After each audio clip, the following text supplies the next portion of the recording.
Hello all, నేను ఇప్పటి వరకు మన ఛానల్లో హెయిర్ కేర్కి అన్ని హోమ్ రెమెడీస్ మాత్రమే చూపించాను అనమాట. ఫర్ ద ఫస్ట్ టైం ఒక ప్రోడక్ట్ అయితే మీతో షేర్ చేస్తున్నాను. ఈ ప్రోడక్ట్ని నేను ప్రజెంట్ యూస్ చేస్తున్నాను. రిజల్ట్స్ చూసిన తర్వాతకి మాత్రమే నేను మీతో షేర్ చేస్తున్నాను.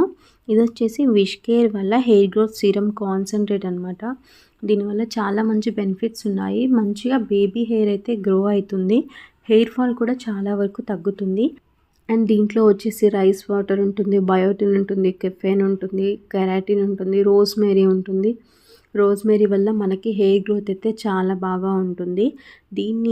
ఈ సీరమ్ని కనుక మనము ఎవ్రీడే యూజ్ చేసినట్లయితే ఎవ్రీడే నైట్ పడుకునేటప్పుడు ఒక 3 to 5 పంప్స్ తీసుకొని మనకి స్కాల్ప్లో మంచిగా మసాజ్ చేయండి. ఇన్ కేస్ ఇది కూడా మీరు ట్రై చేయొచ్చు. ఎక్కడైతే కొంచెం హెయిర్ తక్కువగా ఉందో ఆ తక్కువగా ఉన్న ప్లేస్లో కూడా మంచిగా పెట్టుకున్నట్లయితే నైట్ టైం ఎవ్రీడే నైట్ మీరు అప్లై చేసుకోవచ్చు. బికాజ్ ఇది ఆయిలీగా అయితే ఏముండదు. నెక్స్ట్ డేకి మీరు నార్మల్గా వెళ్ళిపోవచ్చు.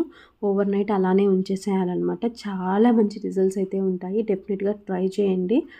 ట్రై చేస్తున్న వాళ్ళైతే నాకు కామెంట్స్లో చెప్పండి. ఇంకా ఇన్ కేస్ ఎవరైనా ట్రై చేయలేదు అనుకుంటే డెఫినెట్గా రికమెండ్ చేస్తాను, ట్రై చేయండి. మీరు హెయిర్ ఊడిపోతుందని చెప్పేసి స్ట్రెస్ తీసుకోకండి. ఆల్రెడీ స్ట్రెస్ వల్లనే హెయిర్ ఫాల్ అనేది జరుగుతుంది. మళ్ళీ స్ట్రెస్ తీసుకోవడం వల్ల ఇంకా హెయిర్ ఫాల్ అనేది ఎక్కువ అవుతుంది. ఫస్ట్ హోమ్ రెమెడీస్ అండ్ అలాగే ఇలాంటి చిన్న చిన్న ప్రోడక్ట్స్ ట్రై చేయడము అండ్ హెల్త్ కండిషన్ ఎలా ఉందనేది చూసుకోవాలి.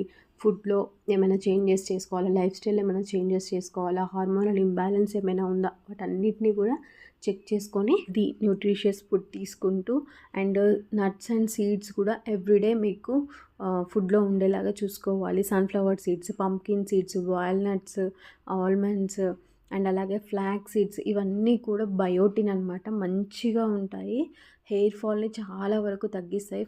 ఫస్ట్ ఇవన్నీ చూసుకున్న తర్వాతకి అప్పుడు ఇంకా హెయిర్ ఫాల్ అవుతుంది అనుకుంటే దానికోసం ఏం చేయాలి, ఎవరిని కన్సల్ట్ అవ్వాలనేది మీరు ఒకసారి చూసుకుంటే బాగుంటుంది.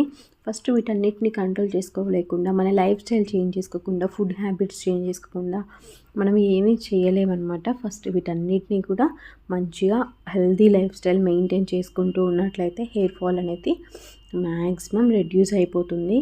విటమిన్ డి తక్కువ ఉన్నా సరే, ఐరన్ తక్కువ ఉన్నా సరే హెయిర్ ఫాల్ అవుతుంది. అది కూడా ఒకసారి కంపల్సరీ చెక్ చేసుకోండి.